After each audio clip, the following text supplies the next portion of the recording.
যুক্তরাষ্ট্রের হামলার পর থেকেই মধ্যপ্রাচ্যের বিভিন্ন দেশে অবস্থিত মার্কিন সামরিক ঘাঁটিকে লক্ষ্যবস্তু করে ইরান। কুয়েতের বিমানবন্দর থেকে শুরু করে সৌদি আরবের তেল পরিশোধনাগার, মধ্যপ্রাচ্যের বিভিন্ন স্থাপনায় মিসাইল হামলা চালানো হয়। বাহরাইনেও ভয়াবহ মিসাইল হামলা চালায় তেহরান। যুদ্ধের এই ক্ষত কাটিয়ে উঠতে মধ্যপ্রাচ্যের অনেক সময় লাগবে বলে মনে করছেন বিশ্লেষকরা। এর সরাসরি প্রভাব পড়েছে মধ্যপ্রাচ্যে বসবাসরত প্রবাসী বাংলাদেশিদের ওপর।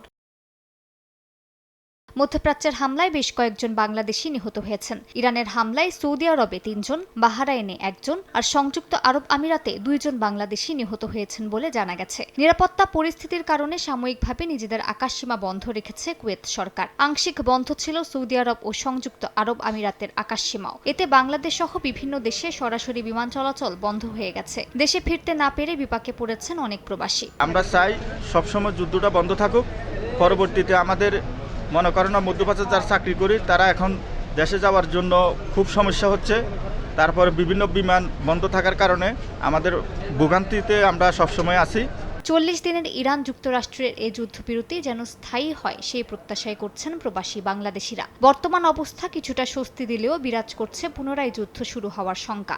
সবাইকে এখন সচেতন করবে আরো কিছু দীর্ঘদিনের মজুদ রাখার জন্য। আমি মনে করি কিছু শিক্ষণীয় বিষয় হচ্ছে সবাই এখন ব্যাংকিং ব্যবস্থা তার মানে স্টক কিপিং এবং সেলিং এগুলো রেগুলারাইজ করে ফেলবে। অত্যন্ত সুন্দরভাবে এটাকে কিন্তু হ্যান্ডেল করেছে। আমি আশা করব অর্থনৈতিক যে ইয়াটা হবে, এখানে যে ক্ষতিটা হয়েছে ব্যবসায়ী থেকে আরম্ভ করে অন্যরা, এ ব্যাপারেও এই সরকার কিছু পদক্ষেপ নেবেন বলে আমি মনে করি। অনেক প্রবাসী কাজ হারানোর শঙ্কা, নিরাপত্তা ঝুঁকি এবং দেশে ফিরতে না পারার দুশ্চিন্তায় ছিলেন। তাই এই যুদ্ধবিরতিকে স্থায়ী রূপ দিয়ে স্বাভাবিক জীবনযাত্রা ফিরিয়ে আনার আহ্বান জানিয়েছেন তারা।